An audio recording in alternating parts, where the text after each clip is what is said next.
Allemagne, 1939. Une jeune femme de 19 ans arrive en train dans une petite localité au nord de Berlin. Elle porte une valise en cuir marron, quelques photographies de sa famille et la certitude d'avoir trouvé un meilleur travail. Ce qu'elle trouvera, en revanche, c'est un uniforme gris, un fouet et l'autorité absolue sur des milliers de vies humaines. À l'intérieur de cette gare aurait pu se trouver Irma Grese ou Dorothea Binz ou n'importe laquelle des plus de 3700 femmes qui servirent comme gardiennes Aufseherinnen dans le système des camps de concentration du Troisième Reich. N, c'est l'histoire de 20 de ces femmes, de ce qu'elles ont fait et de comment elles sont mortes. Vrechen était un village d'agriculteurs à Feldberger Seenlandschaft, dans le nord-est de l'Allemagne, entouré de champs plats et de forêts de sapins. Le 7 octobre 1923, dans ce village, naquit Irma Ilse Ida Grese. Elle était la troisième de 5 frères et sœurs. Sa mère, Bertha, s'est suicidée en ingérant de l'acide quand Irma avait 12 ans. Le père, Alfred Grese, était ouvrier agricole et ne pouvait subvenir seul aux besoins de la famille. Irma quitta l'école à 14 ans. Elle travailla brièvement dans une ferme laitière, puis tenta sans succès d'obtenir une place d'auxiliaire de puériculture au sanatorium des SS à Hohenlicken, une installation médicale d'élite au sud de son lieu de résidence. Elle fut refusée. Elle continua d'essayer. Elle fut refusée 2 fois de plus. En juillet 1942, à l'âge de 18 ans, Irma Grese fut acceptée comme Aufseherin à Ravensbrück. Le camp de Ravensbrück fonctionnait à 80 km au nord de Berlin, au bord d'un lac entouré de pins. Il fut construit en 1938 comme le seul camp du système nazi conçu exclusivement pour les femmes. Mais sa fonction la plus importante, à l'époque où Grese arriva, était une autre. C'était l'école centrale où étaient formées les gardiennes qui seraient déployées dans tous les camps d'Europe. L'entraînement durait entre 3 semaines et 3 mois. Il incluait l'instruction sur les procédures de comptage, la supervision des commandos de travail, les techniques de châtiment corporel autorisées et la familiarisation avec le système de rang. Également, à travers l'exemple quotidien des gardiennes les plus chevronnées, une absorption graduelle de ce qu'il était acceptable de faire avec un prisonnier. En mars 1943, Grese fut transféré à Auschwitz-Birkenau. Birkenau, à ce moment-là, était l'épicentre du meurtre industriel à l'échelle continentale. Depuis 1942, fonctionnaient 4 complexes de chambres à gaz et de crématoriums capables de traiter des milliers de corps quotidiennement. Le secteur C, où Grese fut assigné, abritait entre 20 000 et 30 000 femmes à différents moments. Les baraquements, pour la plupart construits, à l'origine, comme des écuries pour chevaux, étaient des bâtiments en bois sans isolation, avec des plateformes en bois sur 3 niveaux au lieu de couchettes, sans matelas, avec des infiltrations dans les toits pendant la pluie. L'odeur du secteur était l'odeur de la dysenterie, du typhus, des corps qui n'avaient pu se laver depuis des semaines. Irma Grese supervisait ce secteur. Elle portait des bottes à tiges hautes avec des clous métalliques sur les semelles, un pistolet à la ceinture et un fouet tressé avec du fil de fer et du cellophane qu'elle avait elle-même fabriqué. Elle possédait 2 chiens alsaciens qu'elle maintenait à moitié affamés. Elle participait aux sélections quand les transports arrivaient, d'un côté au travail, de l'autre aux chambres à gaz. Plusieurs témoignages de survivants, présentés devant le tribunal de Belsen en 1945 et devant le tribunal de Nuremberg en 1946, la décrivirent participant activement à ces sélections aux côtés du docteur Joseph Mengele sur les rampes d'arrivée. Dans la pratique même de la violence, Grese avait développé un répertoire avec sa propre signature. Elle frappait les prisonnières qu'elle considérait physiquement plus attirantes qu'elle, les obligeait à des opérations pour les infections qui découlaient des coups sans anesthésie.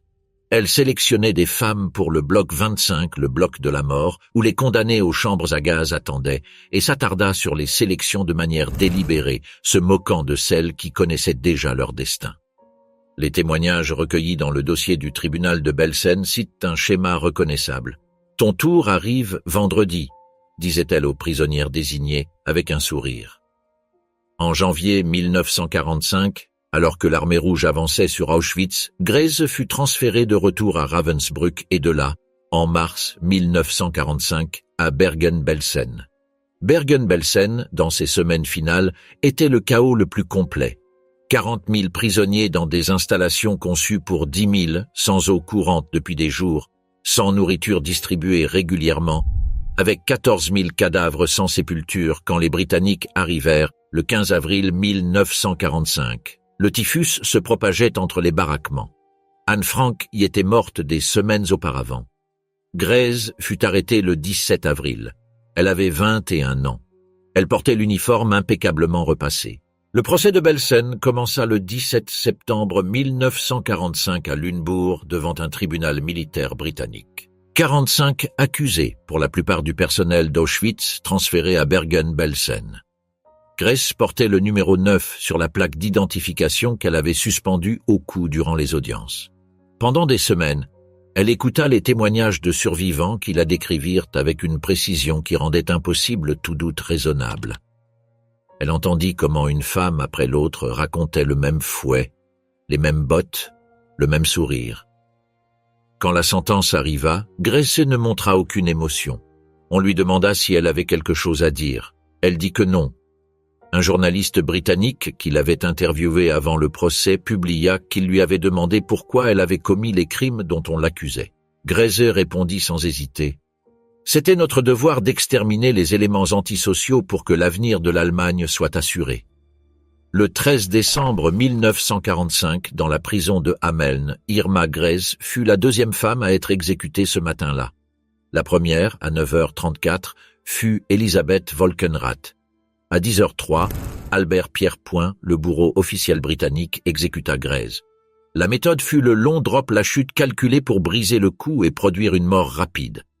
Grace avait 21 ans et 4 mois. Elle fut et reste la femme la plus jeune à mourir judiciairement sous la loi britannique au XXe siècle. Il n'y eut pas de dernière parole. On l'appelait « Distute la jument ». Le surnom fut donné par les prisonnières polonaises à Majdanek et sonnait comme ce qu'il était. Une description mécanique et précise de sa méthode favorite. Hermine Braunsteiner frappait les prisonnières de coups de pied avec ses bottes à bout d'acier avec une régularité que les témoignages définissent comme méthodique, non explosive, comme si cela faisait partie de la procédure ordinaire de supervision. Hermine Braunsteiner naquit le 16 juillet 1919 à Nussdorf, un quartier aux marges de Vienne. Famille ouvrière strictement catholique. Son père, Friedrich Braunsteiner, fut chauffeur d'une brasserie pendant 33 ans. Il y avait 7 enfants. Hermine était la plus jeune. Dans son témoignage devant le tribunal de Düsseldorf des décennies plus tard, elle se souvint de l'appartement de 3 pièces que la brasserie leur fournissait, de ses parents travaillant sans relâche et de son propre rêve brisé de devenir infirmière parce que la formation coûtait de l'argent que la famille n'avait pas. Quand son père mourut soudainement en 1934, Hermine avait 15 ans, elle dut se mettre au travail pour aider à subvenir aux besoins de sa mère. Elle travailla comme domestique dans la maison du baron de la brasserie en échange d'1 shilling par jour, moins que le tarif standard, mais avec la possibilité d'emporter un peu de nourriture pour sa mère. En 1936, elle tenta de trouver du travail en Hollande, où vivait l'une de ses sœurs. Elle ne put obtenir de permis de travail. Elle retourna à Vienne. Elle trouva un emploi dans la même brasserie paternelle, sur la ligne d'embouteillage, remplissant des bouteilles, les étiquetant. Travail dur, poste de nuit, salaire de 18 marks par semaine dont 5 allaient pour le loyer et 4,60 pour le train.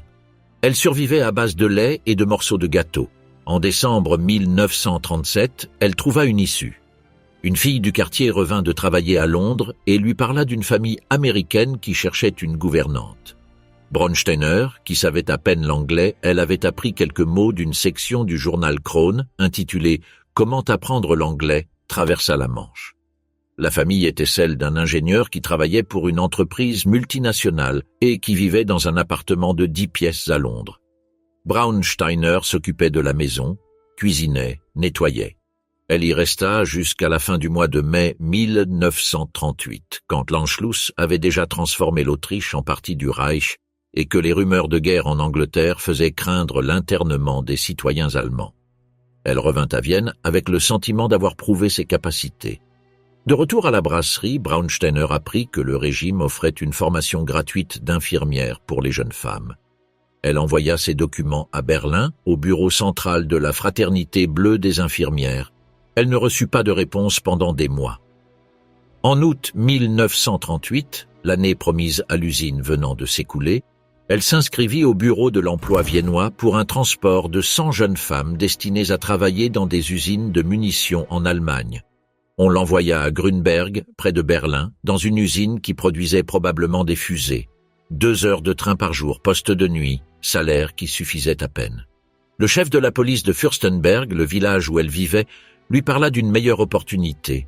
Le commandant du camp de rééducation de Ravensbrück ainsi l'appela le policier.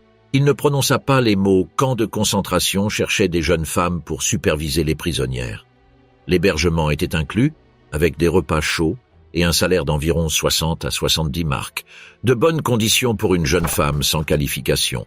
Le 15 août 1939, 6 jours avant que la guerre ne commence, Hermine Braunsteiner devint la gardienne numéro 28 à Ravensbrück. Elle y resta 2 ans. Le système de Ravensbrück la façonna avec la même efficacité qu'il façonnait toutes les autres. Le camp recevait constamment de nouveaux transports, des communistes allemandes, des témoins de Jéhovah, des prisonnières politiques tchèques, des femmes juives. Les appels duraient des heures, debout dans la cour sous n'importe quelle température. Les châtiments corporels étaient officiellement réglementés et officieusement quotidiens. Braunsteiner trouva dans cet environnement non seulement un travail, mais quelque chose ressemblant à une carrière. Lorsqu'en octobre 1942 fut convoqué le premier contingent de gardiennes pour le nouveau camp de Majdanek, Braunsteiner fut choisi. 10 femmes au total. Le 16 octobre 1942, elles arrivèrent à Lublin, en Pologne occupée. Majdanek était à 3 kilomètres du centre de la ville. Les cheminées du crématorium étaient visibles depuis les bâtiments civils les plus hauts du quartier. Parfois, selon le vent, l'odeur parvenait jusqu'au marché. À Majdanek, Braunsteiner monta au grade de rapport-Aufseherin, coordonnant les appels et supervisant les activités des autres gardiennes.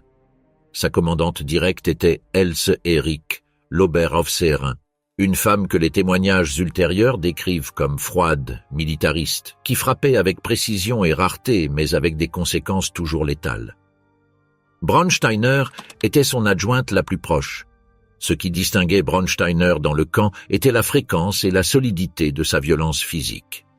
L'historienne Elissa Mailänder, dans son étude académique sur les gardiennes de Majdanek basée sur les dossiers du procès de Düsseldorf, documente comment les témoignages de survivants la désignent systématiquement comme la plus brutale après Erich elle-même, mais là où Erich frappait sélectivement, Braunsteiner le faisait avec une continuité quotidienne. Lola Givner, une survivante qui témoigna à Düsseldorf, décrivit comment la jument marchait à travers les camps et si quelqu'un ne s'écartait pas assez rapidement, elle lui donnait un coup de pied sans avertissement, la jetait au sol et continuait à la frapper jusqu'à ce qu'elle se fatigue ou soit appelée ailleurs. Les enfants. Plusieurs témoignages la placent dans les sélections, portant des enfants par les cheveux et les jetant sur les camions qui allaient aux chambres à gaz. Maria Kaufmann-Krasowska, survivante polonaise qui témoigna en 1978, se souvint avoir vu Braunsteiner et Alice Orlowski travailler par paire au moment du chargement. Quand le camion était plein et qu'il restait un enfant sans place, elle le jetait par-dessus les adultes empilés et fermèrent la porte. Quand Majdanek fut évacué en avril 1944 devant l'avance de l'armée rouge, Braunsteiner s'enfuit vers l'ouest. Elle fut arrêtée par les autorités autrichiennes en mai 1945. Le tribunal populaire de Vienne enquêta sur elle entre 1946 et 1949 pour des crimes à Ravensbrück, non à Majdanek, où le dossier mettrait des décennies de plus à être instruit. Elle fut condamnée à 3 ans de prison. Elle sortit en 1950. Elle s'installa discrètement en Autriche, travailla dans l'hôtellerie. En 1958, en Nouvelle-Écosse, au Canada, elle épousa Russell Ryan, un mécanicien de l'armée de l'air des États-Unis qu'elle avait rencontré en Europe. Ils déménagèrent à Maspeth, Queens, à New York. Les voisins la décrivaient comme aimable et ordonnée. Elle avait des fleurs à la fenêtre. Elle devint citoyenne américaine en 1963. Le 14 juillet 1964, le New York Times publia en première page qu'une ménagère du Queens était en réalité une criminelle de guerre nazie recherchée par les tribunaux ouest-allemands. Le journaliste était Jack Corrigan. Quelqu'un avait reconnu Braunsteiner dans le quartier et l'avait communiqué au chasseur de nazis Simon Wiesenthal, qui à son tour avait alerté la rédaction du journal. Braunsteiner en voyant le journaliste à la porte de sa maison, dit « Mon Dieu, je savais que cela arriverait. Ils arrivent déjà. » En 1971, la citoyenneté américaine lui fut retirée. En 1973, après un processus légal complexe, elle fut déportée en Allemagne de l'Ouest. Elle fut la première personne à être extradée des États-Unis pour des crimes de guerre nazis. Le troisième procès de Majdanek commença à Düsseldorf le 26 novembre 1975. 108 témoins déclarèrent au cours de 474 sessions pendant 5 ans et demi le processus judiciaire le plus long de l'histoire de la République fédérale d'Allemagne jusqu'alors. Les survivants, dont beaucoup avaient plus de 60 ans, certains voyageant depuis Israël, la Pologne, l'Amérique, comparurent l'un après l'autre pour décrire ce qu'ils avaient vu 3 décennies auparavant. Le 30 juin 1981, Hermine Braunsteiner, Ryan, fut condamnée à la prison à perpétuité pour le meurtre direct de 80 personnes, la complicité dans le meurtre de 102 enfants et la collaboration dans le meurtre de 1000 autres. C'était la seule condamnation à perpétuité parmi tous les accusés. Les autres reçurent entre 3 et 12 ans. Face au tribunal, des protestations massives. Les survivants et leurs familles considéraient les peines comme une dérision. Sous la loi allemande de l'époque, pour une peine maximale, il fallait lier l'accusé par un témoignage direct à un meurtre spécifique et individuel. Et avec 40 ans de distance, ce niveau de précision était extrêmement difficile à obtenir. Des complications liées au diabète, amputation d'une jambe, détérioration progressive, entraînèrent sa libération de la prison pour femmes de Mülheim en 1996. Elle mourut le 19 avril 1999 à Bochum, à 79 ans. Maria Mandl naquit le 10 janvier 1912 à Münzkirchen, un village du nord de l'Autriche, à quelques kilomètres de Linz, à la frontière avec la Bavière. Sa famille était économiquement stable, affiliée au Parti social-chrétien, pratiquante catholique. Elle eut une enfance sans privation matérielle et quitta l'école à 14 ans, ce qui était habituel pour une fille de son extraction dans l'Autriche rurale des années 20. Quand l'Anschluss absorba l'Autriche dans le Reich allemand en mars 1938, Mandl avait 26 ans et vivait à Munich. La ville était devenue un nœud d'opportunités pour les jeunes ambitieux au sein du nouveau système. Cette même année, 1938, elle sollicita un poste comme gardienne au camp de Lichtenburg, en Saxe-Anhalt, l'un des premiers camps pour femmes du Reich. Le rapport d'admission de son superviseur souligna que Mandl possédait une énergie et une détermination hors du commun. Lichtenburg était un château du XVe siècle reconverti en camp de concentration. Les conditions physiques étaient dures, couloirs froids, vieilles cellules, installations sanitaires insuffisantes pour le nombre de prisonnières qui augmentait chaque mois. Mandl y apprit son travail sous l'Oberaufseherin Emma Zimmer. Les témoignages de survivants de Lichtenburg la situent frappant les prisonnières jusqu'à leur faire perdre connaissance, participant à des châtiments corporels allant au-delà du règlement. En 1939, Lichtenburg ferma. Les prisonnières et le personnel féminin furent transférés à Ravensbrück, le nouveau camp construit au nord de Berlin. Mandl y arriva comme Oberaufseherin, le grade le plus élevé au sein du corps des gardiennes féminines. Elle était la responsable visible du système de contrôle du camp féminin, avec une autorité directe sur les Aufseherinnen qui arrivaient par vagues pour être formées. C'est à Ravensbrück que Maria Mandl forma Irma Grese. Dans son témoignage devant le tribunal de Belsen en 1945, Grese confirma que Mandl lui avait enseigné à Ravensbrück les procédures de supervision de base. Comment diriger les prisonnières dans les commandos de travail, comment maintenir l'ordre pendant les appels, comment gérer la discipline. La gardienne Mandl était très stricte, déclara Grese. Ma formatrice fut Maria Mandl. En octobre 1942, Mandl fut transférée à Auschwitz de Birkenau. Son poste, Schutzhaftlagerführerin, l'officier de rang le plus élevé au sein du camp féminin. En termes pratiques, elle était la commandante du système féminin de Birkenau avec autorité sur toute la structure de supervision des dizaines de milliers de femmes qui y passaient. Le camp féminin de Birkenau comptait, dans ses moments de saturation maximale durant l'été 1944, plus de 32 000 recluses dans des installations conçues pour 5 000. Les baraquements écuries avaient une capacité nominale de 400 têtes de bétail. 800 à 1000 femmes y dormaient. Les poux étaient endémiques. Le typhus tuait par vagues durant les mois d'hiver. La dysenterie était si constante que l'odeur spécifique du secteur féminin était reconnaissable à distance. Mandel supervisait tout cela avec une méticulosité que les témoignages décrivent de deux manières distinctes mais complémentaires. Pour les gardiennes sous ses ordres, elle était exigeante, inflexible, crainte. Pour les prisonnières, son apparition dans le camp signifiait un danger immédiat, sélection, châtiment, dans le pire des cas la rampe. Et puis il y avait la musique. C'est Maria Mandel qui ordonna la création de l'orchestre du camp féminin de Birkenau. Le groupe instrumental formé de prisonnières qui jouaient à l'entrée du camp quand les commandos de travail sortaient le matin et revenaient le soir quand les transports arrivaient aux rampes. La pianiste tchèque Anita Lasker-Wallfisch, survivante d'Auschwitz, décrivit des décennies plus tard le paradoxe absolu de jouer du Schubert alors que les colonnes de nouveaux arrivants, dont beaucoup allaient directement vers les chambres à gaz, passaient à côté des musiciens. Mandel choisit personnellement Alma Rosé pour diriger l'orchestre. Alma Rosé était une violoniste viennoise, nièce de Gustav Mahler, fille du premier violon de la Philharmonique de Vienne. Rosé était arrivée à Birkenau en juillet 1943 dans un transport venant des Pays-Bas. Elle mourut au camp en avril 1944. Les circonstances exactes de sa mort ne furent jamais complètement éclaircies. En novembre 1944, alors que la défaite allemande était déjà inévitable et que l'avance soviétique rendait imminente l'évacuation des camps de l'Est, Mandel fut transféré au camp de Mühldorf en Bavière, l'un des sous-camps du complexe de Dachau. C'est là que les soldats américains la trouvèrent en mai 1945, cachée dans les montagnes de la région. Elle fut extradée vers la Pologne. Le procès d'Auschwitz commença à Cracovie le 24 novembre 1947 devant le tribunal suprême national polonais. 40 accusés. Mandel fut condamné à mort le 22 décembre 1947. Le 24 janvier 1948, à 9 heures du matin, elle fut exécutée à la prison de Montelupik à Cracovie, la même matinée que Thérèse Brandl et 6 autres condamnés. La méthode fut la pendaison. Elle avait 36 ans.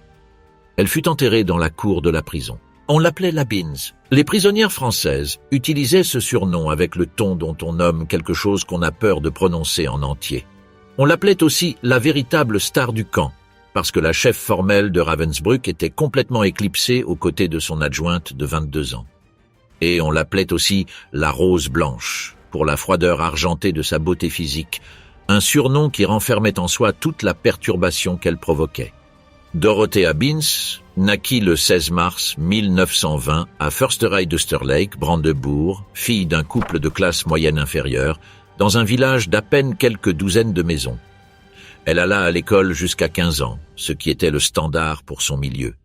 Elle travailla comme domestique, un emploi que, selon les registres de son affaire judiciaire, elle détestait. Le 26 août 1939, elle se présenta volontaire au bureau des SS locales. On l'envoya à Ravensbrück, le lendemain du début de la guerre. Ravensbrück, à 80 km de Berlin, sur la rive du lac Schwedt, entouré de pins. Il fut construit en 1938. À partir de 1939, il fonctionna comme la principale fabrique de gardiennes du système nazi. Par ses baraquements passèrent, avant d'être assignés dans des camps de toute l'Europe, la majeure partie des 3700 Aufseherinnen documentées. Irma Grese passa par là. Hermine Braunsteiner passa par là, Johanna Bormann passa par là. Beans commença sous les ordres de l'Oberaufseherin Emma Zimmer, puis de Johanna Langfeld, puis de Maria Mandel. Elle travailla à la cuisine, à la blanchisserie, dans les baraquements. En septembre 1940, elle fut désignée chef adjointe du bloc de punition, le bâtiment où s'exécutaient les flagellations officielles et où les prisonnières étaient enfermées en isolement. La carrière de Beans s'accéléra avec régularité. Directrice du bloc des cellules à l'été 1942. Sous-chef supérieur du camp en juillet 1943 d'abord de manière informelle, puis en février 1944 par décret officiel. Depuis ce poste, elle avait le commandement direct sur plus de 100 gardiennes et la responsabilité de la formation des nouvelles recrues. L'une de ses élèves fut Ruth Clausius Neudeck, qui serait exécutée pour des crimes similaires en 1948. Ce que les témoignages de survivants décrivent de Beans n'est pas tant la fréquence de la violence que sa structure. Elle semblait conçue. Geneviève de Gaulle-Antonios, nièce du général Charles de Gaulle, déportée à Ravensbrück comme résistante française, la décrivit dans ses mémoires comme quelqu'un qui exerçait le pouvoir avec une précision presque esthétique. Quand Binz apparaissait sur l'Appelplatz, la cour des appels, le silence tombait sur toutes les prisonnières de façon instantanée, avant même qu'elles n'aient dit ou fait quoi que ce soit. C'était une communication de terreur préverbale. Binz avait un petit ami au camp, Edmund Breuning, officier des SS et chef de l'enceinte des prisonniers. Les témoignages la décrivent se promenant avec lui sur les chemins du camp pendant que les flagellations s'exécutaient dans la cour, ou prenant le café alors que les prisonnières étaient alignées pour des appels qui pouvaient durer des heures sous la pluie. Plusieurs survivantes se rappelèrent l'avoir vu, aux côtés de Breuning, s'embrasser alors qu'ils observaient un châtiment corporel, comme si la violence fonctionnait en arrière-plan, comme le bruit d'une usine dans laquelle tous deux travaillent et qui ne requiert pas une attention constante. Breuning fut aussi celui qui, au printemps 1943, effectua les visites de recrutement dans les usines de la zone entre elles, l'usine Heinkel à Oranienburg, pour convaincre des ouvrières de quitter le travail à la chaîne pour la supervision tranquille et bien payée d'un camp de rééducation. Des dizaines de jeunes travailleuses acceptèrent.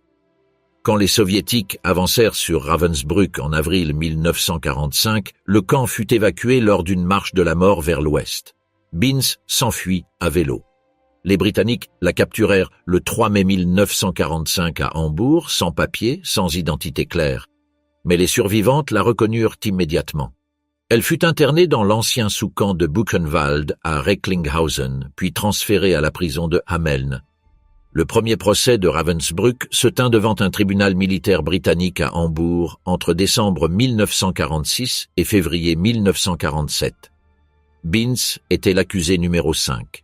11 des 16 accusés reçurent la peine de mort. Le 30 avril 1947, quand la confirmation de sa condamnation fut lue devant elle dans sa cellule, Dorothea Binz tenta de se couper les veines. Les gardes intervinrent avant qu'elle ne puisse se vider de son sang.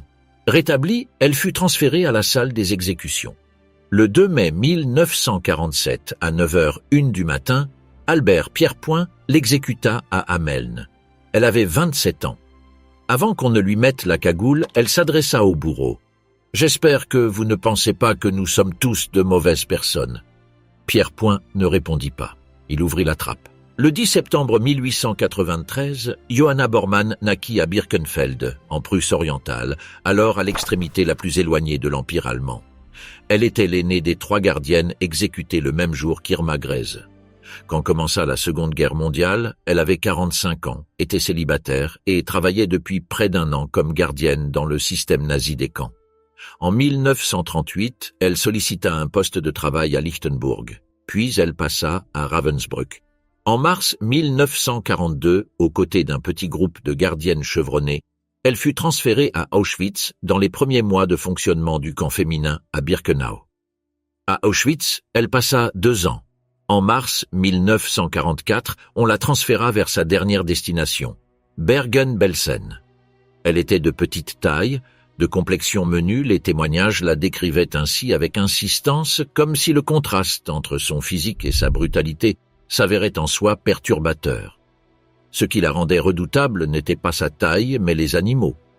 Johanna Bormann entraînait ses chiens alsaciens dans un but spécifique, attaquer les prisonnières. Elle les maintenait dans un état de faim contrôlé qui augmentait leur agressivité. Elle les lâchait. Les prisonnières l'appelaient Weasel, Belette et la femme aux chiens. Le témoignage de Peter Makar, survivant polonais, fut présenté devant le tribunal de Belsen le 23 septembre 1945. Makar déclara avoir reconnu Bormann comme la femme qui avait supervisé les porcheries à Bergen-Belsen et avoir été témoin à 2 occasions distinctes du moment où elle lâchait son chien contre des prisonnières sans aucune provocation observable, uniquement pour voir l'attaque. D'autres témoignages décrivirent des scènes similaires à Auschwitz. Bormann, sélectionnant des femmes faibles ou malades du commando, lâchant le chien contre elles devant la file.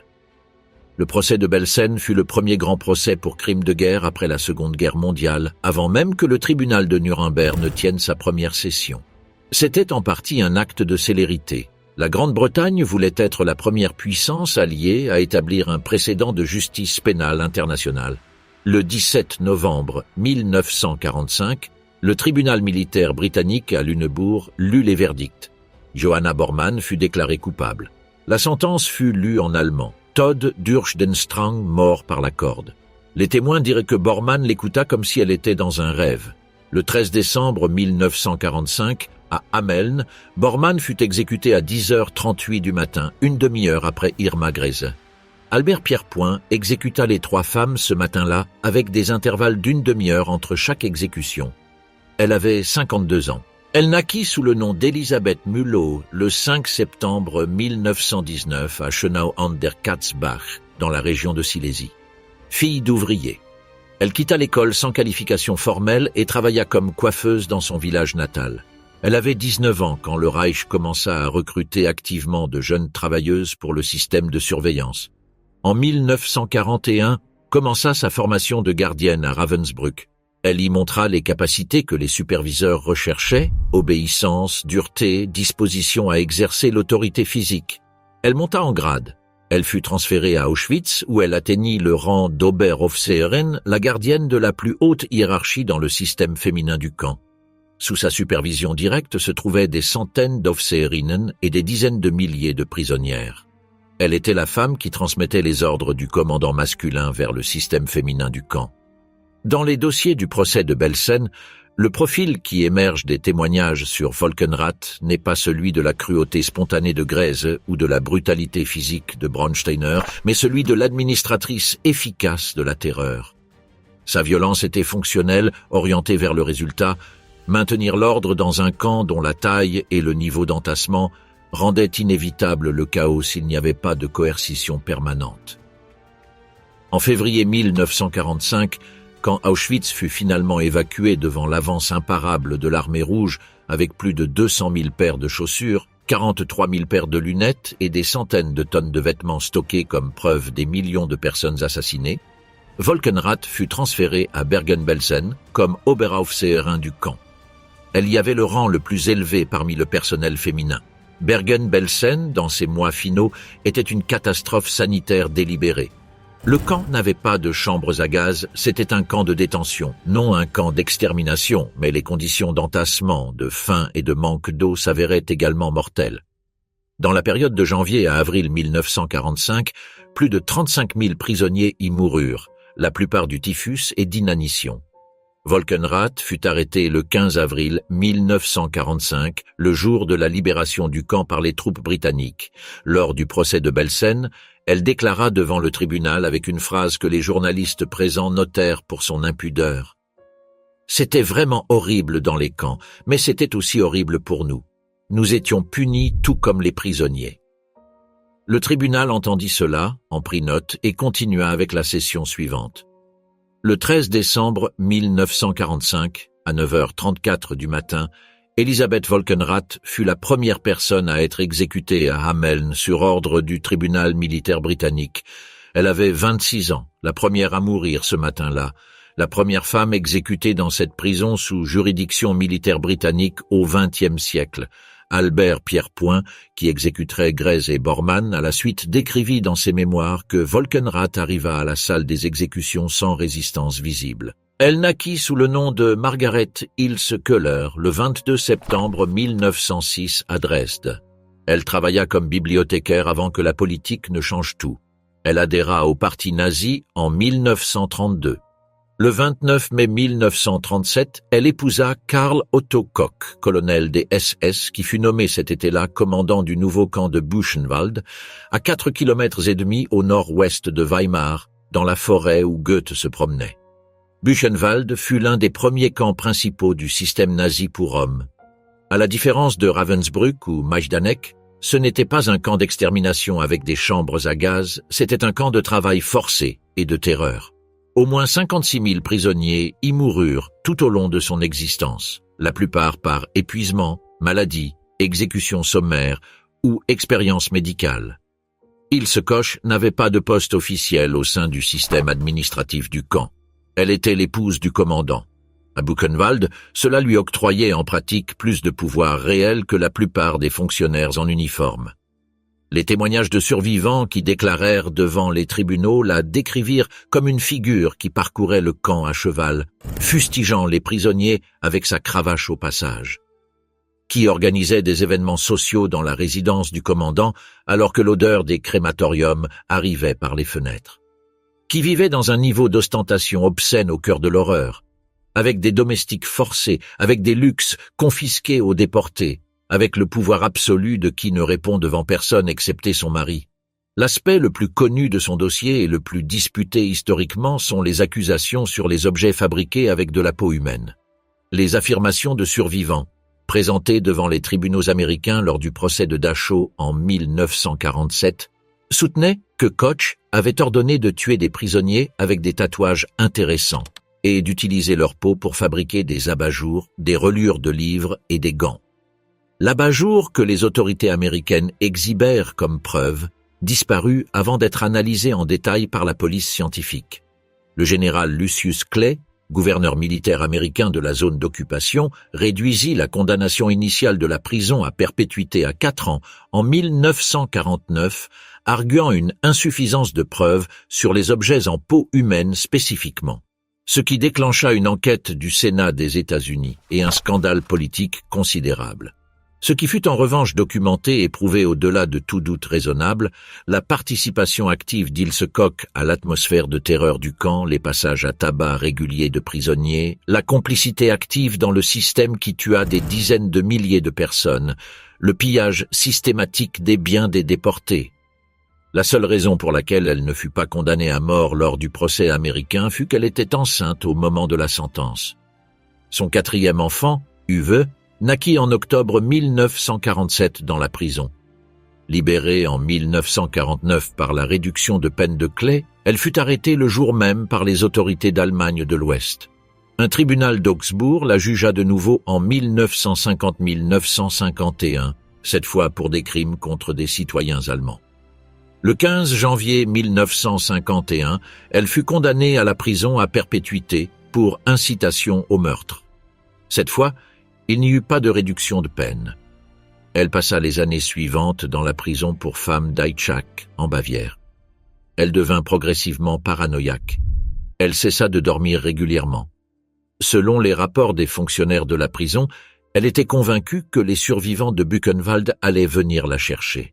Le 1er septembre 1967, le jour précédant le 22e anniversaire de la libération de Buchenwald, les gardes trouvèrent Ilse Koch morte dans sa cellule. Elle s'était pendue avec les draps de son lit. Elle avait 60 ans. Elle laissa une note pour son fils Uwe. « La mort est pour moi une libération. Il n'y a pas d'autre issue. » Les registres de naissance confirment le 30 mai 1922 à Hambourg. Le reste, sur ses années d'enfance et d'adolescence, est rare. L'histoire documentée de Jenny Wanda Barkman commence en 1944, quand elle avait 21 ans et se présenta volontaire comme Aufseherin au camp de Stutthof. Stutthof était le camp le plus ancien du système nazi hors des frontières du Reich proprement dit. Il avait été inauguré le 2 septembre 1939, le lendemain du début de l'invasion de la Pologne, dans une zone marécageuse à 27 km à l'est de Danzig, à l'embouchure de la Vistule, où l'air avait toujours un goût salin et l'humidité faisait que la boue était permanente entre les baraquements. À partir de 1942, il commença à fonctionner comme camp d'extermination pour les Juifs provenant des ghettos de la Baltique. Les chambres à gaz de Stutthof étaient des blocs de briques de 4 mètres carrés, opérationnels depuis 1943. Barkman fut assigné au secteur 3 du camp féminin. Dans ce secteur se trouvaient des femmes juives provenant de la région de Riga, du ghetto de Vilna liquidé, de transports de Hongrie qui arrivèrent durant l'été et l'automne 1944. Les conditions physiques étaient comparables à celles de Birkenau dans ses pires moments. Faim, typhus, froid baltique, sans vêtements adéquats. Ce que les survivants documentèrent sur Barkman fut sa cruauté sans structure apparente, sans le cadre de l'efficacité administrative qu'on pouvait attribuer à d'autres gardiennes. Elle frappait les prisonnières lors des appels pour des raisons impossibles à prédire. Elle sélectionnait personnellement des femmes et des enfants pour les chambres à gaz. Elle avait un sourire que les témoignages décrivent comme terrifiant dans son contexte, car il apparaissait durant les actes de plus grande violence. Par la combinaison de son apparence physiquement attirante et l'imprévisibilité de sa cruauté, les prisonnières lui donnèrent un nom qui condensait la terreur de cette dualité, le beau spectre. Quand l'armée rouge avança sur la Baltique en janvier 1945, Stutoff commença son évacuation. Barkman s'enfuit. Elle resta cachée pendant des mois dans la ville de Danzig, alors en état de siège. Elle fut arrêtée en mai 1945 alors qu'elle tentait de prendre un train à la gare centrale de Gdańsk. Elle portait une fausse documentation. Un agent polonais l'a reconnue. Le premier procès de Stutoff se tint à Gdańsk entre le 25 avril et le 31 mai 1946. 13 accusés, 6 gardiennes féminines allemandes Barkman, Ewa Paradis, Elisabeth Becker, Wanda Klaff, Gerda Steinhoff, Erna Bellhardt, un officier des SS et 6 capots polonais. Les témoignages de dizaines de survivants durant le mois de procès construisirent un tableau si cohérent des activités de chaque accusé que même l'avocat défenseur de Barkman admit dans son plaidoyer qu'elle était coupable des faits, arguant seulement qu'elle était mentalement instable. Barkman ne coopéra pas avec cette défense. Elle changea de coiffure chaque jour durant le procès. Les gardes qui la surveillaient témoignèrent qu'elle flirtait avec eux. Quand le verdict de culpabilité fut lu, Barkman répondit « La vie est en vérité un plaisir, et les plaisirs en général durent peu. » Le 4 juillet 1946, sur la colline de Biskupia Gorka, dans les faubourgs de Gdańsk, 11 condamnés du procès de Stutoff furent exécutés publiquement. La méthode choisie par les autorités polonaises fut la pendaison par chute courte. Les condamnés furent placés debout sur des camions militaires avec la corde au cou. Les camions démarrèrent. La chute n'était pas suffisante pour briser le cou. La mort arrivait par asphyxie, en plusieurs minutes. De vieux prisonniers de Stutoff s'étaient offerts volontaires pour agir comme bourreaux. On calcula qu'environ 200 000 personnes assistèrent aux exécutions à Biskupia Gorka. Jenny Wanda Barkman fut exécutée parmi les 5 femmes qui moururent ce matin-là. Elle avait 24 ans. À Majdanek, les prisonnières l'appelaient Brigida la sanglante. Le surnom n'était pas poétique mais documentaire. Il y avait des épisodes spécifiques avec des témoins que les survivants répétèrent systématiquement durant des décennies lors des interrogatoires polonais de 1947 dans les déclarations allemandes des années 70 et devant le tribunal de Düsseldorf en 1975 981. Hildegard Martha Lechert naquit le 19 mars 1920 à Berlin, fille d'un travailleur métallurgique dans les districts industriels de la capitale. Elle grandit dans le Berlin de la République de Weimar. Inflation, chômage massif, la violence politique des rues et termina l'école primaire en 1934. Elle commença un apprentissage comme couturière, l'abandonna en 1937. Elle eut un fils hors mariage en août 1939. Le père n'est pas enregistré. En septembre 1939, on l'envoya travailler dans une usine de munitions. En 1941, elle eut une fille, également hors mariage. Elle travailla comme infirmière de la Croix-Rouge dans un hôpital de la Luftwaffe à Berlin. Et en mars 1942, selon ses propres mots devant le tribunal de Düsseldorf, on m'envoya comme Aufseherin au camp de concentration de Ravensbrück. 4 semaines de formation. Le 16 octobre 1942, Hildegard Lechert arriva à Majdanek dans le même groupe qu'Hermine Braunsteiner, les 10 premières gardiennes du camp. Elle fut assignée comme Blockführerin responsable des baraquements du camp féminin. Ses 2 enfants étaient restés avec sa mère à Berlin. Pendant que Lechert travaillait à Majdanek, elle envoyait régulièrement une partie de son salaire pour l'entretien de la famille. La chef du camp, Else Erik, le mentionna explicitement dans un rapport de 1943. C'était la seule source de revenus pour ses enfants. Le même rapport d'Erich, également de 1943, caractérisait Lechert dans des termes qui révèlent la tension entre son comportement à l'intérieur et à l'extérieur du camp. Avec sa manière d'agir inhabituellement tendue et nerveuse, l'Officerin Lechert ne cause pas bonne impression aux prisonnières. Dès qu'elle assume le contrôle d'un commando, elle commence à s'en prendre aux prisonnières. Elle a reçu de nombreuses réprimandes officielles à ce sujet. Hors service, l'Officerin Lechert maintient de très bonnes relations avec les autres gardiennes. Elle est très débonnaire et n'a jamais causé de malaise. Ce document fut présenté devant le tribunal de Düsseldorf en 1981. Ce qu'Éric appelait « s'en prendre aux prisonnières » avait été documenté avec précision par des dizaines de survivants tout au long de décennies. Léchert frappait avec le fouet durant les appels, parfois durant la marche vers le travail, parfois sans cause visible. Mais ce qui cristallisa dans la mémoire de ceux qui survécurent et déclarèrent fut autre chose, les bonbons. Léchert s'approchait des groupes de nouveaux arrivants avec de jeunes enfants, sortait des bonbons de la poche de son uniforme, souriait, les appelait. Les enfants s'approchaient. Puis elle les conduisait au camion. Un témoignage présenté lors du procès de Düsseldorf décrivit l'avoir vu aux côtés du gibet du camp durant l'exécution d'une prisonnière qui avait tenté de s'échapper. Le corps fut laissé pendu toute la nuit sur ordre du camp. Léchert fut de garde jusqu'à ce qu'elle soit relevée à l'aube. Le lendemain, le corps était toujours au gibet bleu, selon le témoin. Ce jour-là, les prisonnières furent obligées de défiler devant le patibule. Elle assista aussi aux sélections, les opérations au cours desquelles on séparait les prisonnières qui seraient exécutées immédiatement de celles qui seraient utilisées comme main-d'œuvre. Son nom apparaît dans plusieurs témoignages comme gardienne présente durant les sélections de novembre 1943, incluant le massacre du 3 novembre de cette année-là, l'Erntefest, la fête de la récolte, au cours de laquelle furent assassinés par balles plus de 18 000 juifs dans les camps d'extermination du général-gouvernement en un seul jour. Rien qu'à Majdanek moururent plus de 17 000 personnes ce jour-là. En 1944, elle fut transférée à Auschwitz. Elle s'enfuit en décembre 1944 devant l'avance soviétique. En juillet 1945, elle était de retour à Berlin.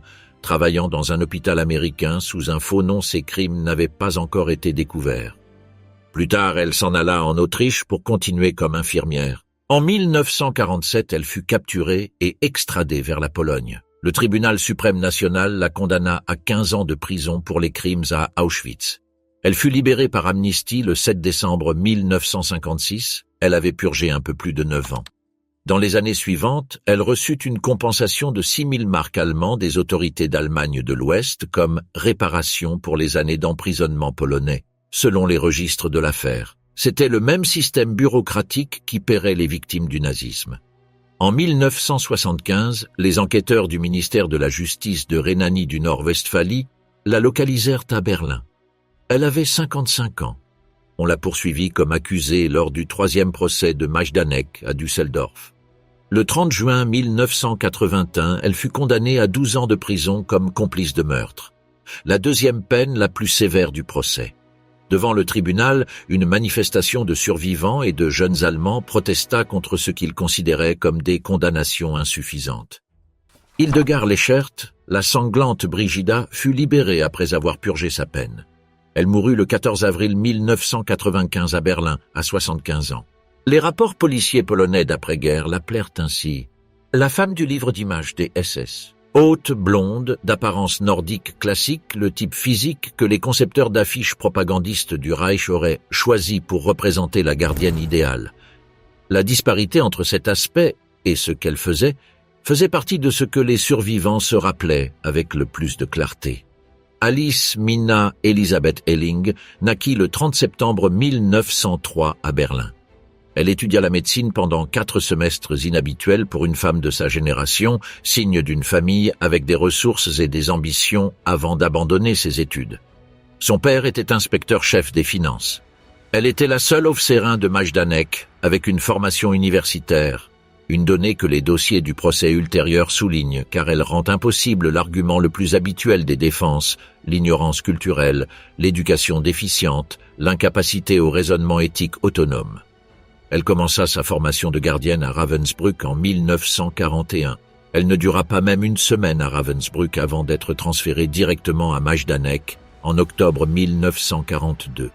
Elle arriva dans le premier contingent aux côtés de Braunsteiner et Léchert. À Majdanek, elle fut promue commando Führerin dans les entrepôts de tri, l'aire où plus de 100 prisonnières travaillaient sous sa supervision directe, triant les objets confisqués aux prisonniers gazés. Montres de poche, manteaux de fourrure, pièces d'or, bijoux, jouets d'enfants, lunettes, prothèses dentaires. Les objets arrivaient dans des brouettes depuis les zones des chambres à gaz. Les prisonnières qui ne travaillaient pas avec suffisamment de rapidité ou qui étaient surprises en train de garder quelque objet était frappé.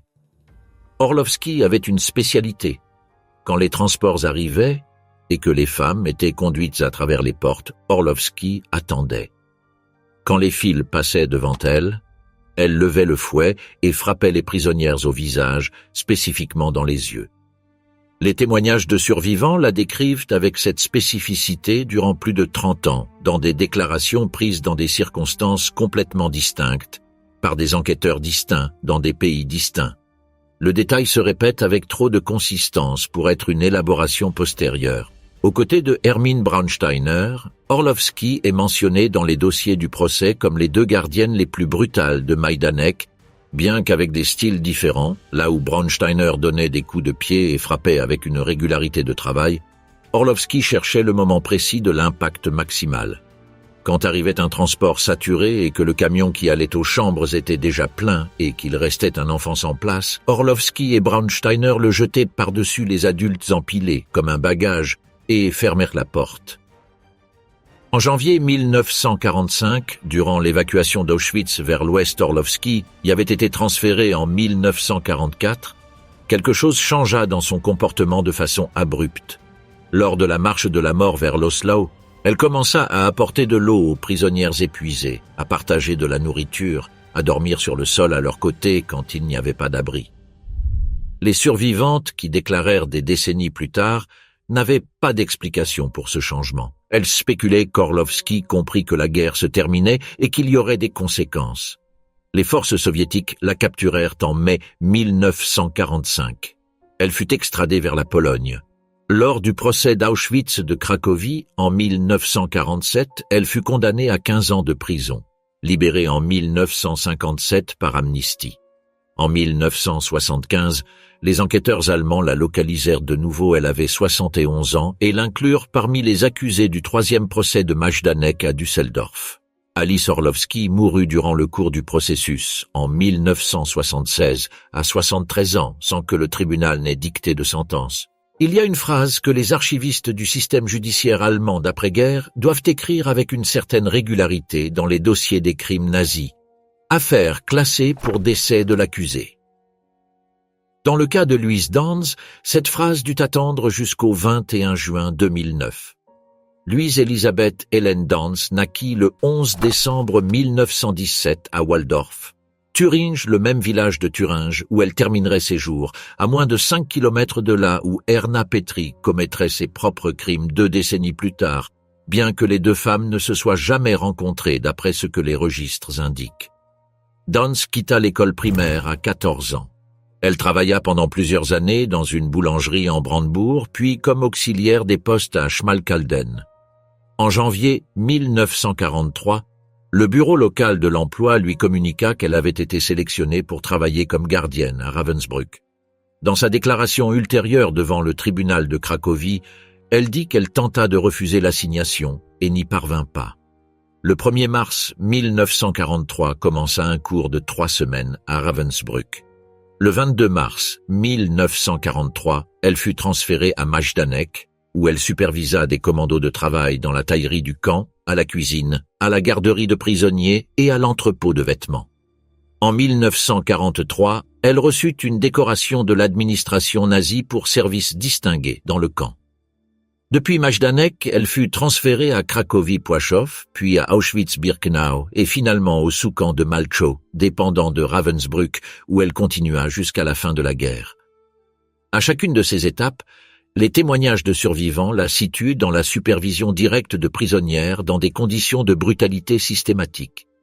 La survivante Halina Nelken se rappela d'elle spécifiquement à Płaszów avec des descriptions que ses avocats défenseurs à Cracovie tentèrent sans succès de présenter comme exagérées. Elle fut capturée par les forces alliées en 1945 et extradée vers la Pologne. Lors du procès d'Auschwitz de Cracovie, en décembre 1947, elle fut condamnée à la prison à perpétuité. Le 20 août 1957, 10 ans après la sentence, elle fut mise en liberté par l'amnistie générale polonaise pour les criminels de guerre condamnés. Elle retourna à Waldorf. En 1996, quand elle avait 78 ans, elle fut arrêtée de nouveau en Allemagne pour des chefs d'inculpation renouvelés liés à ses activités dans les camps. Les chefs d'inculpation furent classés pour des raisons procédurales avant d'arriver au procès.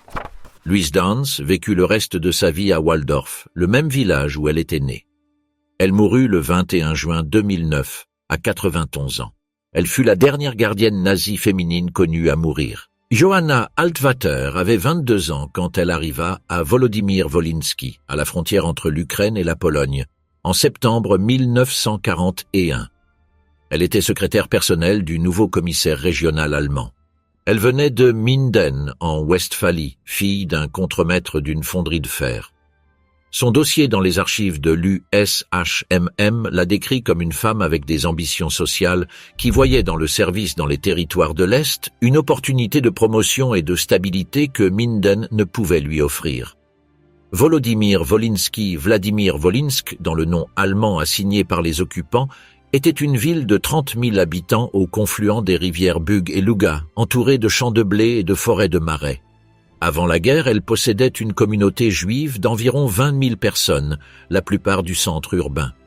Le commissaire régional, Wilhelm Westerheide, arriva en octobre 1941 et commença immédiatement sa version de la Endlösung locale. L'historienne Wendy Lower, dans sa recherche publiée par Houghton Mifflin Harcourt en 2013, documenta le rôle d'Altvater à travers des dossiers de procès polonais et allemands, des déclarations de survivants recueillies par l'USHMM et des archives judiciaires d'Allemagne de l'Ouest. Le 16 septembre 1942, Johanna Altvater entra dans le ghetto avec le gendarme Keller. Elle marcha vers deux enfants qui étaient contre le mur du ghetto, l'un de 6 ans, un bébé de quelques mois.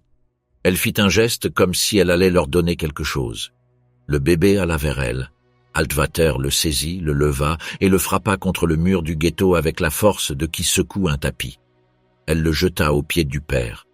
Le père, qui survécut à la guerre et témoigna des décennies plus tard devant des enquêteurs polonais et allemands, dit « Un tel sadisme chez une femme, je ne l'avais jamais vu. Je n'oublierai jamais cela. » Il n'y avait plus d'Allemands présents. Altvater le fit de son propre chef. Lors d'autres actions, elle fut vue conduisant des groupes de Juifs vers les camions de déportation, parcourant le ghetto avec son fouet, faisant des claquements comme un bouvier, selon la description d'un officier allemand du camp de prisonniers voisin qui l'observa à distance. Elle entra dans le bâtiment qui fonctionnait comme hôpital improvisé du ghetto durant une liquidation. Elle alla de lit en lit, regardant les enfants malades. Elle en prit un dans ses bras, l'emmena au balcon du 2e étage et le lança sur le pavé. Elle en poussa d'autres depuis le balcon. Tous ne moururent pas dans la chute. Les blessés furent chargés dans les camions aux côtés de ceux qui allaient au lieu d'exécution. Un autre témoignage, recueilli dans les archives de Simon Wiesenthal à Vienne, la décrit offrant des bonbons aux enfants du ghetto. Quand ils ouvrirent la bouche pour les recevoir, elle sortait le petit pistolet argenté qu'elle portait toujours avec elle et leur tirait dans la bouche. Il y avait aussi la question du divertissement dans les environs des fosses d'exécution massives. Les registres de l'affaire décrivent une scène dans les faubourgs de Volodymyr-Volynski, dans les champs de Piatidny, où les Juifs étaient emmenés pour mourir. Une grande table, de la musique, de la boisson, des fonctionnaires allemands mangeant et buvant entre deux salves, se levant par intervalles pour participer aux fusillades et revenant à la table. Altvater était assise à cette table. Entre l'été 1942 et l'hiver 1943, la population juive de la région passa de 20 000 à moins de 500 personnes. À la fin de 1943, Altvater fut renvoyé dans le Reich avant que les soviétiques n'avancent sur la région. Selon son propre dossier, elle fut transférée pour des raisons disciplinaires après qu'elle et d'autres fonctionnaires eurent conduit une vache à l'intérieur du ghetto, dans ce que les documents décrivent comme une forme de divertissement non spécifié. Elle retourna en Allemagne.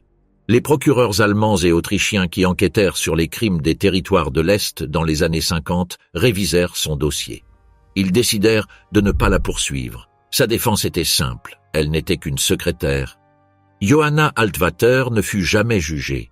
Il n'y a pas de registre d'une condamnation ni d'une enquête judiciaire conclue. On ne connaît pas la date exacte de sa mort.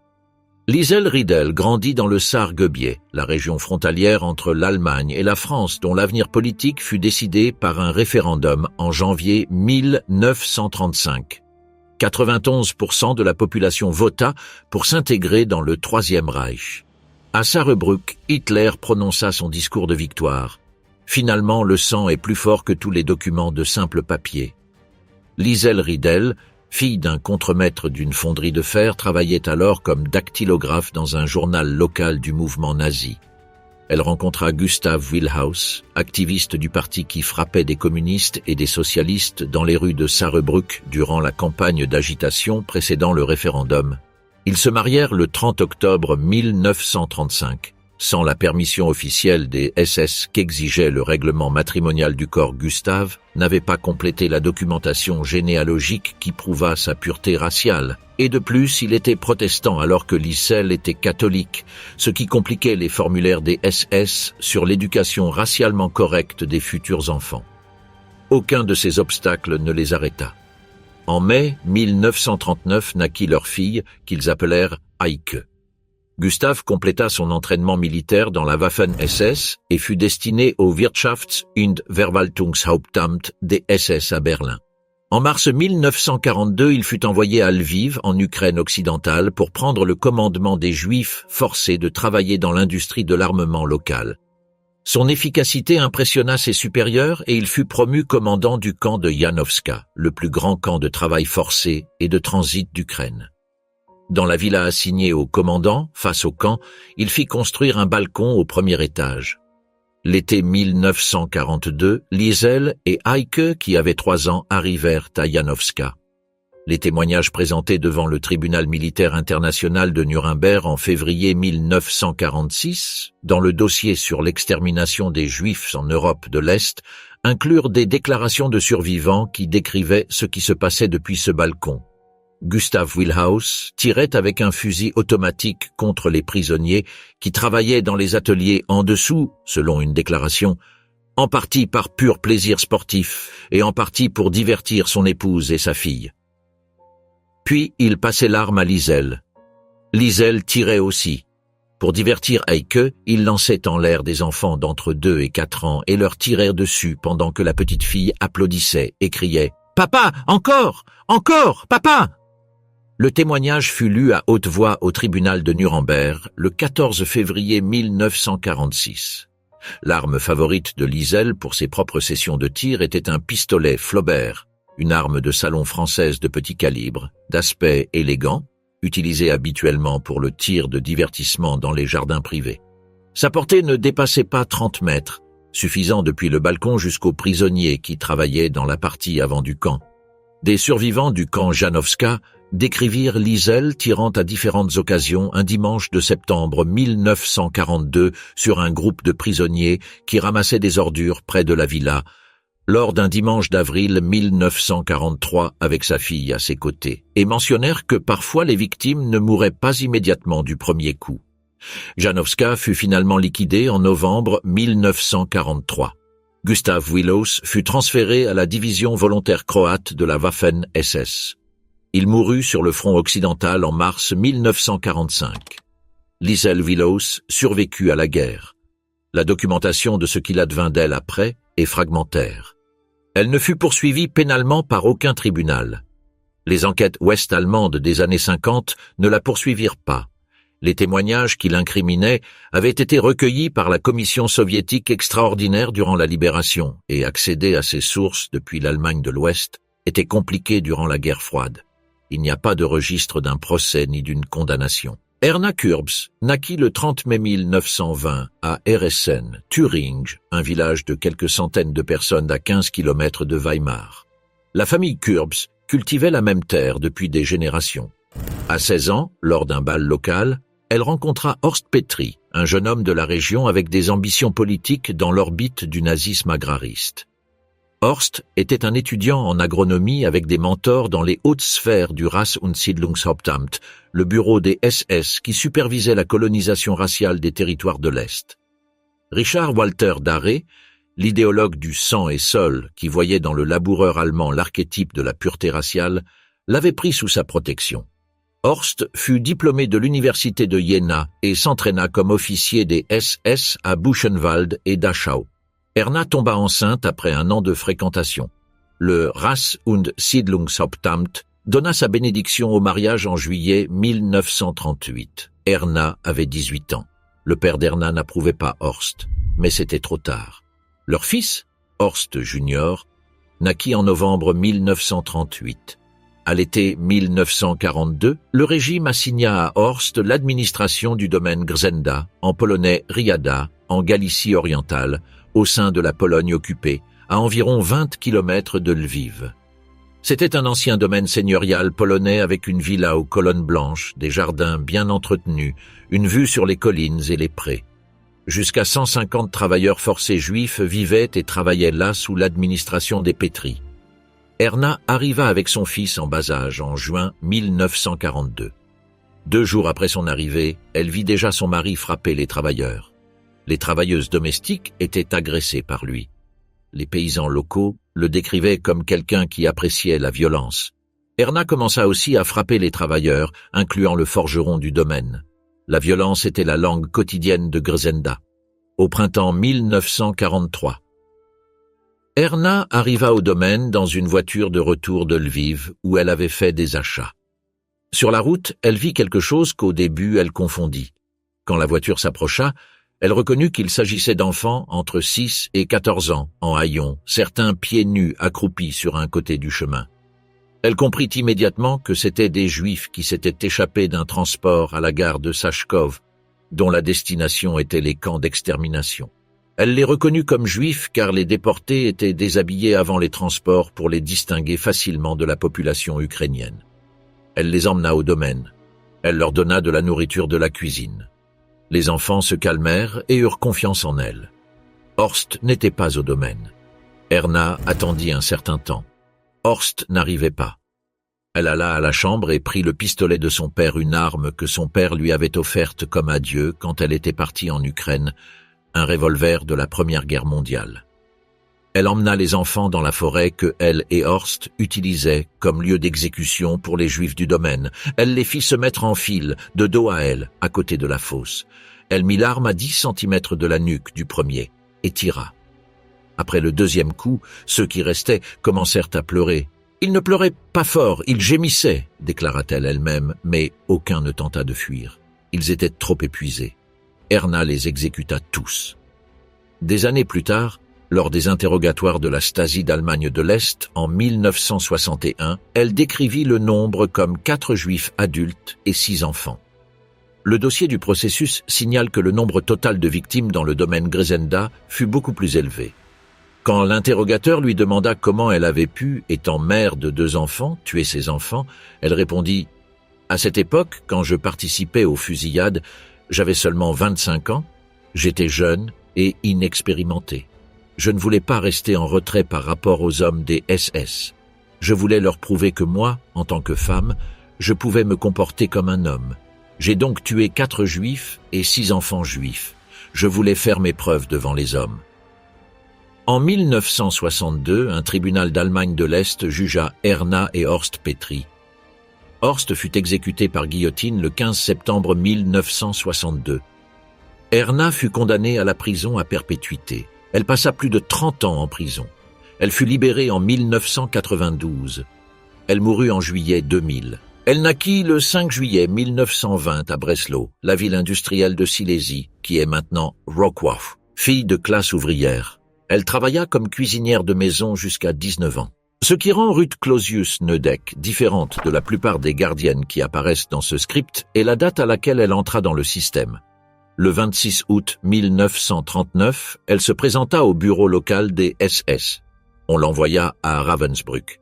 Mais ce ne fut pas avant juillet 1944, 5 ans après son entrée, quand la guerre était déjà décidée militairement, quand commença la période d'activité criminelle documentée qui l'amènerait au gibet. Elle fut assignée à Ravensbrück lors de cet été final. Elle monta au grade de Blockführerin, responsable de baraquement en quelques semaines. Sa férocité était reconnue et promue de façon immédiate dans un système qui ne pouvait plus être exigeant avec les candidats car il avait besoin de personnel et en avait besoin tout de suite. Geneviève de Gaulle-Antonios, nièce du général Charles de Gaulle, déportée à Ravensbrück comme résistante du réseau du Bureau central de renseignement et d'action, survivante qui témoigna devant les tribunaux d'après-guerre et publia ses mémoires en 1998, témoigna avoir vu Neudeck trancher la gorge d'une prisonnière avec le tranchant de la pelle qu'elle portait. Un autre survivant déclara que Neudeck enlevait les vêtements à certaines internées, leur jetait de l'eau froide dessus et les faisait rester debout dans le froid pendant des heures. En décembre 1944, avec 3 mois de service actif, elle fut promue Oberaufseherin et transférée au complexe d'Uckermark, un sous-camp situé à faible distance de Ravensbrück. Dans ses dernières semaines de fonctionnement, ce sous-camp avait été transformé par les autorités du Reich en un centre de liquidation improvisé. Les prisonnières trop malades ou trop faibles pour travailler y étaient transférées et sélectionnées pour la chambre à gaz ou l'exécution directe. Ruth Clausius participa à ces sélections.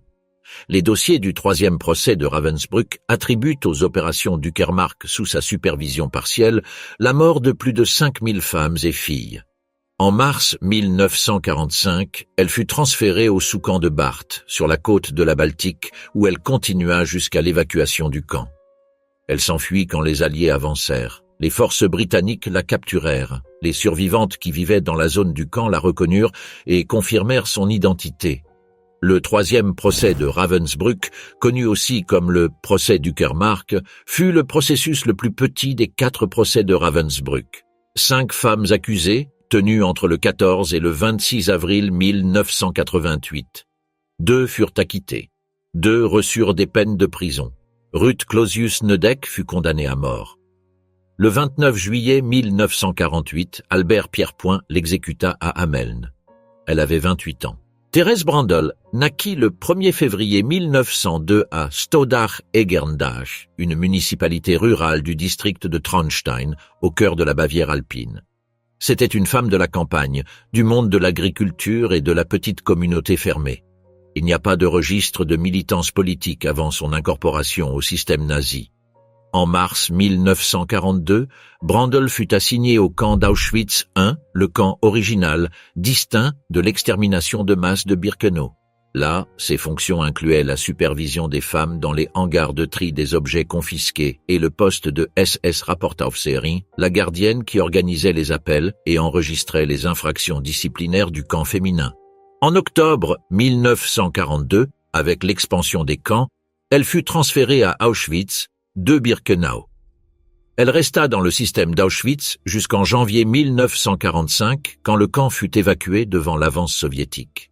Le dossier du procès de Cracovie documenta sa participation aux sélections, les opérations sur les rampes d'arrivée où l'on séparait les prisonniers qui iraient aux chambres à gaz de ceux qui seraient utilisés comme main-d'œuvre. La présence d'une Rapportaufseherin lors de ces sélections n'était pas accidentelle. Elle faisait partie de la logistique du processus. Elle fut arrêtée par les forces américaines en mai 1945 dans les montagnes de Bavière, envoyée dans un camp de détention pendant que son cas était instruit et finalement extradée vers la Pologne pour comparaître devant le tribunal suprême national de Cracovie. Le procès d'Auschwitz commença le 24 novembre 1947 et se termina le 22 décembre 1947. 40 accusés, incluant 4 femmes, Maria Mandl, Thérèse Brandl, Hildegard Leckert et Alice Orlowski. Les témoignages de survivants qui déclarèrent durant ce mois de processus construisirent le dossier qui détermina les condamnations. Brandl fut déclaré coupable de participer aux sélections pour les chambres à gaz et condamné à mort. Son exécution fut fixée au même jour que celle de Maria Mandl. Le 24 janvier 1948, à la prison de Montelupich à Cracovie, Thérèse Brandl fut exécutée par pendaison aux côtés de Maria Mandl et 6 autres condamnés. Le même matin, la même prison.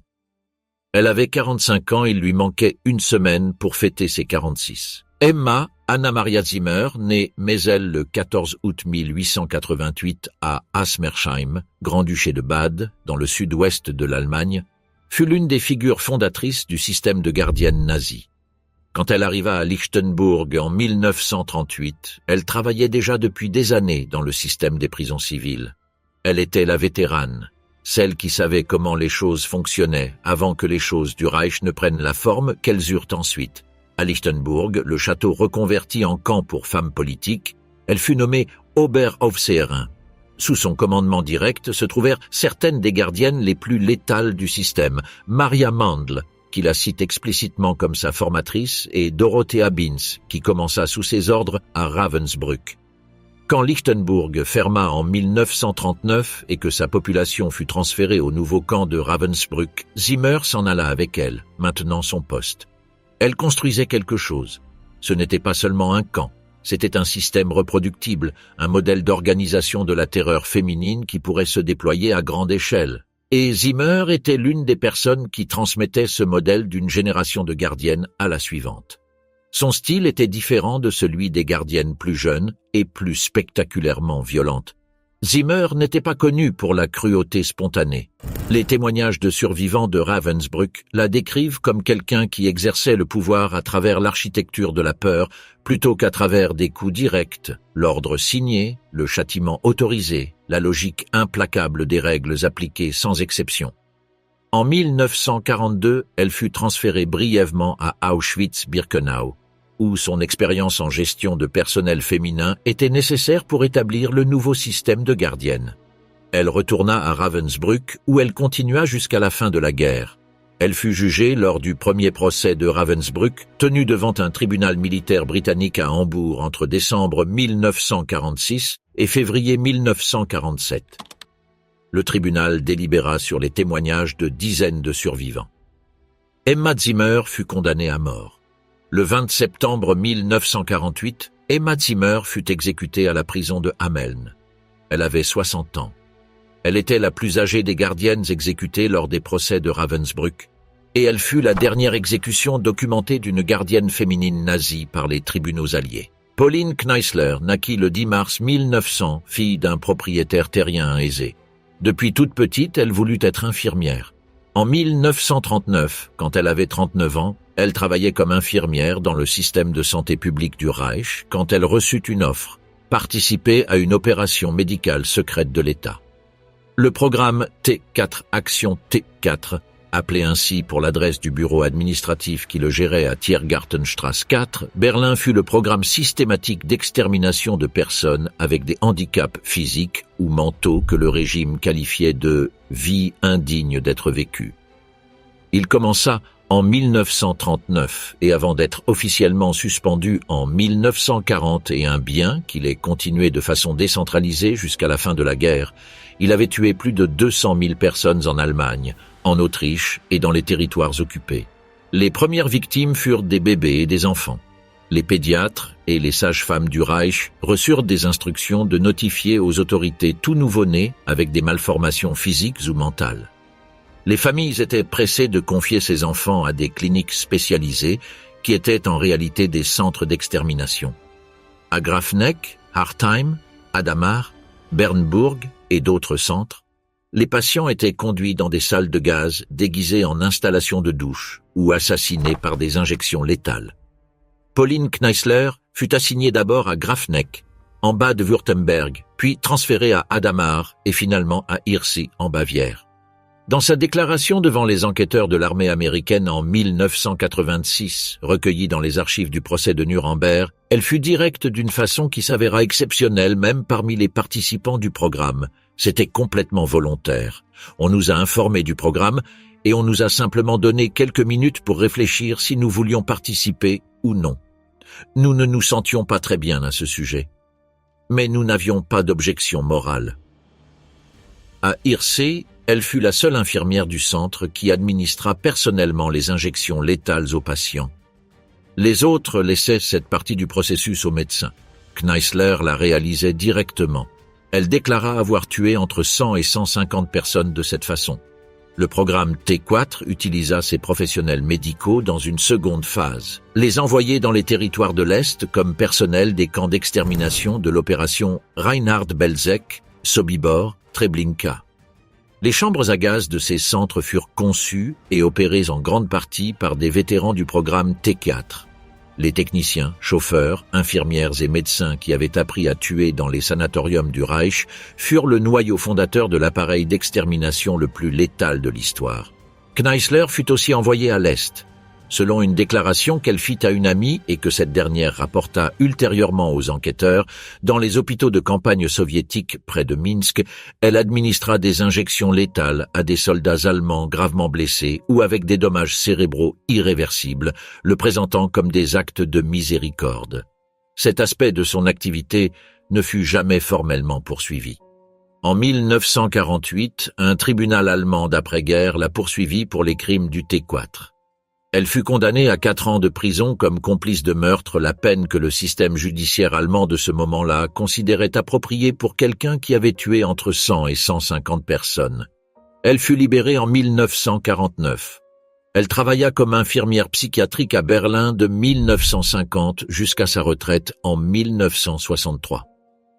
Pauline Kneissler mourut en 1989, à 89 ans. Gertrude Segel était la fille d'un commandant des SS et travaillait comme secrétaire au quartier général de la Gestapo à Vienne quand elle rencontra Félix Landau. C'était en 1941 et Landau était le chef de la SIPO et du SD à Radom, en Pologne. C'était un homme marié avec 2 enfants. Gertrude avait un fiancé au front, un soldat autrichien qui n'était pas membre des SS. En quelques mois, Gertrude avait rompu les fiançailles avec le soldat et Félix avait demandé le divorce d'avec sa femme, qui était aussi secrétaire dans son bureau, et avait quitté ses enfants en bas âge à Drohobych, Ukraine, avec sa nouvelle petite amie, qu'il avait fait transférer vers cette destination depuis Radom. Félix Landau était connu à Drohobych comme le Jude général, le général des Juifs, un surnom ironique que les locaux utilisaient pour se référer à son contrôle absolu sur la vie et la mort de la communauté juive du lieu. Dans son journal personnel, qui fut découvert après la guerre, Landau décrivait les exécutions massives auxquelles il participait avec le même ton qu'il pourrait utiliser pour décrire une journée de travail particulièrement intense, mêlée à des lettres d'amour à Gertrude. Les enquêteurs du centre Simon Wiesenthal à Vienne le localisèrent et le poursuivirent des décennies plus tard. Landau était aussi l'homme qui avait engagé l'écrivain et artiste juif Bruno Schulz, l'un des grands narrateurs de la littérature polonaise du XXe siècle, auteur de Les boutiques de cannelle, pour peindre des fresques dans son bureau et dans la salle de jeu de son fils. Schulz fut assassiné dans la rue de Drohobych le 19 novembre 1942 par un autre officier de la Gestapo qui avait des comptes à régler avec Landau. Ce fut un épisode de violence bureaucratique interne, absurde même au sein de la logique du génocide. Gertrude Segel vivait avec Landau dans la villa que les nazis avaient confisquée à une famille juive de Drohobych. Les murs intérieurs possédaient encore les fresques de Schulz. La maison était pleine d'objets volés aux déportés, manteaux de fourrure, tableaux, porcelaine. Le 14 juin 1942, un dimanche après-midi, Gertrude et Félix étaient sur le balcon de la villa jouant aux cartes. Ils avaient mis la radio fort. Le soleil était brillant. Gertrude portait un maillot de bain. Félix, un costume blanc. Un groupe de juifs travaillait dans le jardin en dessous, étendant de la terre. Félix prit le pistolet Flaubert et commença à tirer sur les pigeons. Gertrude tenta de viser aussi. Puis les témoins qui survécurent n'étaient pas d'accord sur lequel des deux le fit en premier. L'un des pistolets fut pointé vers les jardiniers juifs. L'un d'eux, un homme nommé Fligner, tomba mort. Félix et Gertrude rirent et entrèrent dans la maison. Jacob Goldstein, un survivant qui témoigna devant les enquêteurs autrichiens, déclara aussi que Gertrude avait ordonné la mort de 3 bonnes de service de la maison travailleuse, forcées juives, et qu'à une autre occasion elle avait battu à mort un enfant juif. Les enquêteurs autrichiens et ouest-allemands révisèrent ces témoignages à la fin des années 50. Ils décidèrent de ne pas la poursuivre. Gertrude Segel-Landau ne fut jamais jugée.